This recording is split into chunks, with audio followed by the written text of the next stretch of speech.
what you guys were doing against the Celtics and moving on from there. What did you like best about how you guys played after that switch? Well, I mean, look, I think one of the most satisfying things of the year um, for me was our defensive improvement. So before the All Star break, we were 29th defensively, and after the All Star break, we were 7th defensively. Um, we made the change in late January. Um, no, we made the change in February. I'm sorry, February 20th, that Celtic game. Um, to just not be as aggressive up on the ball on pick and rolls, and so that helped us. Uh, we cut about made threes a game from our opponents from the before the All Star break to after, but it wasn't just that change. I just think our guys locked in more defensively, played a lot harder defensively. Uh, didn't give up as many easy baskets, things like that, and so it was a significant improvement, and one I think that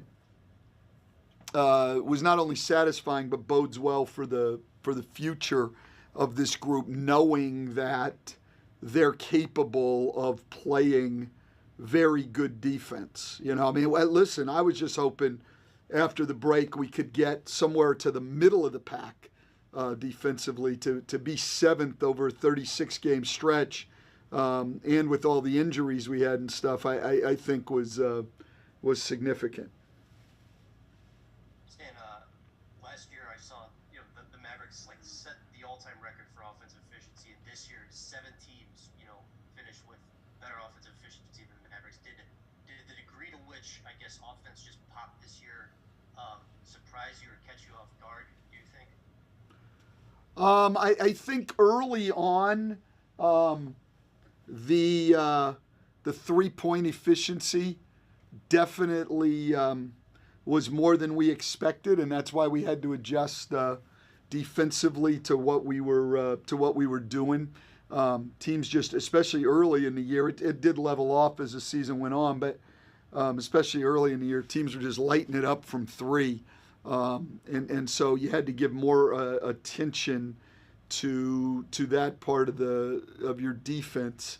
In retrospect, you can look back and especially at that 5-10 start and say, geez, I wish we would have been doing that early on. But, last year, as you know, I mean, there were teams that were very, very good defensively who gave up a lot of threes, but then the 3 point, efficiency this year was too much to handle. And so, we had to adjust.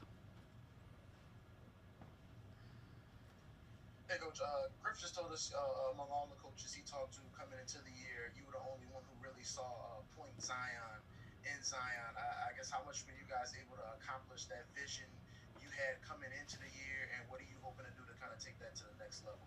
Well, listen, I saw let's be fair here. I saw the ability and knew we wanted to do some of it. I could have never, coming into the job, predicted the extent that we would get to in using that, because as much as you watch film, there really wasn't examples of that on film. There was some from college, but not much from last year. So you see the ability, you say, geez, I want to try to develop it, never knowing that it, as young as he is in this league, that he could get to where he got to in terms of handling the ball and leading an offense. And so we did more and more as the year went on, but I still don't think we've reached the extent of what he is able to do. And there will still be, as I said to you guys during the year, there's still going to be ups and downs with that. Anybody who comes in, guys who grew up playing the point in this league and were conventional point guards, come to this league and have a lot of ups and downs in terms of decision making and the different defenses that are thrown at you. So certainly the same is going to go on for him, but he's a unique talent, and I think it's a responsibility of ours to develop that unique talent, but also for the team, for the organization. I mean, he does some special things that we can build around. Stan, when you think back to taking this job, with you consider the COVID protocols, the position of the team, all the various things, was this more difficult than maybe you anticipated when it started, or were there challenges that were unforeseen, or was this kind of like you knew this year could be rockier than maybe the average person would expect, and understanding what was waiting for you on the other side? Well, I think, Scott, first of all, everything that I thought was a positive in this job turned out to be absolutely right. I mean, the young talent that was here is there. My faith in Griff and Trajan and Swin and Bryson in their team in the front office and their ability to build a contending team. My faith in that is even stronger than it was when I took the job. Ownership, we know they've proven their ability to build a winner in pro sports. They've done it for a sustained amount of time with the Saints. And then, I talked about what a great city it is, and it is. I haven't gotten to experience that part of it a whole lot because of COVID, in our time here, but we've been here before. So for all the reasons that I thought there was this great job, those turned out to be even better than I thought. It was a hard year personally because when I took the job, we didn't know when training camp was going to start or any of that stuff. And I, had not really given a ton of thought to condensed training camp, condensed season, the COVID protocols. I mean, that stuff was really, really difficult, from a personal standpoint. I mean, for me to, say go into Detroit and have my kids right there nearby and I can't see them, that kind of stuff. And having to limit people being able to come and visit us and things like that. So on a personal level, it was difficult, but on a basketball level, I thought this was a great situation basketball-wise, and it's better than what I thought it was. So, I wasn't happy with the results, wasn't happy with myself on some things basketball-wise, but as far as looking at the job as a whole, it's even better than I expected, and I expected it to be good. Coach, I wanted to ask a question about maybe a parallel, and maybe I'm grasping here. I know people talk about your days in Orlando and how you all played and how unique it was with Dwight and Lewis and Hito, kind of these big shooters that could shoot over people, and talking about the uniqueness of it.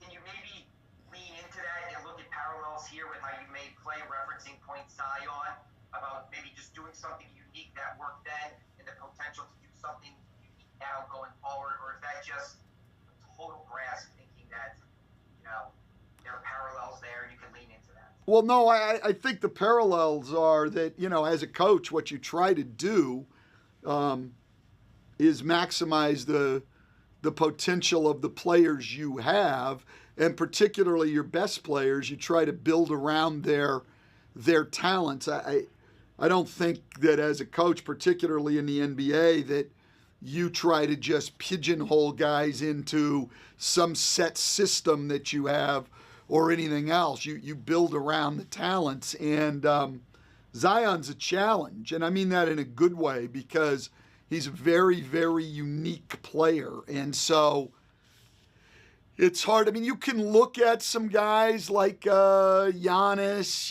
but there's no real easy place to look to say, oh, okay, they had a guy like this and they did this and it worked. So you're sort of building it from scratch, and that's fun.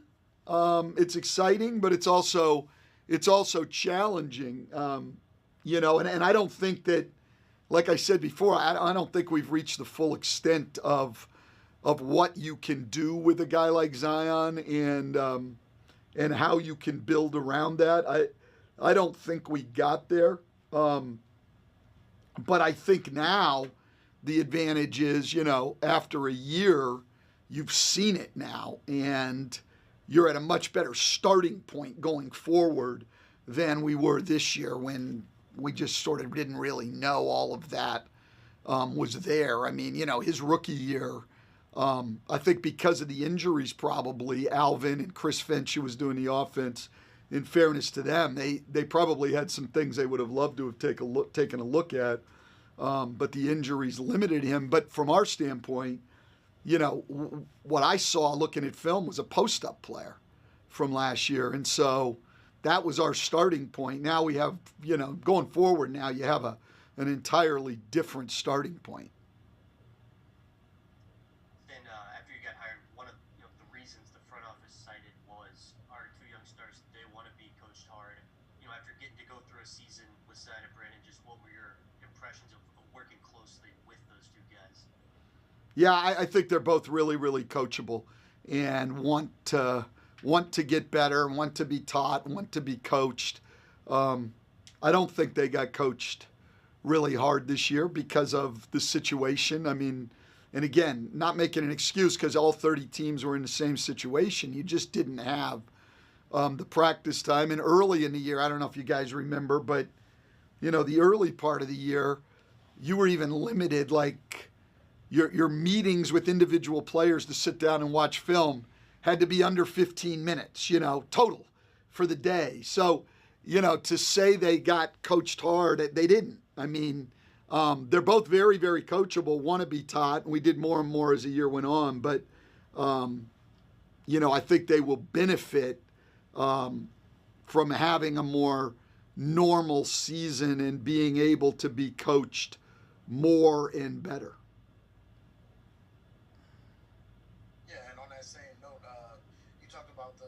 Gradual progression of giving Zion the ball more and more, running the offense more through him. I guess as you project moving forward, how do you do that while also getting the most out of Brandon Ingram and making sure both of those guys are at the forefront of the offense? Well, listen, I mean, one of the most satisfying things of the year, right, is they were one of the highest scoring duos in the league, averaging over 50 points a game between them. And last year, as you guys know, Brandon averaged about 25 a game in the game Zion didn't play and 20 a game in the game Zion played. So there was a big difference. So for him to go the whole year this year and average close to 24 a game playing with Zion, I thought was, a really promising development that those guys do coexist and can both be very productive at the same time. And in addition to that, both had their assist totals go up and their turnover totals go down, so on a per minute basis. So I thought those two guys operated well together. And again, I think knowing our team better, going into the season, it gives you a lot better chance going forward to do more things. But I don't think that it's that one detracts from the other at all. As a matter of fact, I think they can help each other a great deal. Hey, Stan, how important would you say was the presence of Steven Adams, the development of Jackson Hayes and Billy, and do you have any examples of things he might have taught them over the course of the season? Well, yeah, I don't know about specifics, but Steven's a guy who is, cares very much about his teammates and is always talking to them, and particularly those two guys. I mean, it's every practice before and after talking about something. It might be pick and roll defense. It might be the guy you're going to guard. It might be something offensively. And so it's hard to be those two guys and be around Steven and not think about the game and not be looking for different ways to get better. And I just think him constantly thinking about the game, talking about the game, all of those things was tremendously beneficial to those guys. And then he's one of the most supportive teammates that I've ever been around. And so very encouraging to those guys. I think he was a great source of confidence for both of them. And, I thought the relationship between those three guys, all of them, was very, very good. All right, thank you, Coach. Appreciate your time. All right, guys.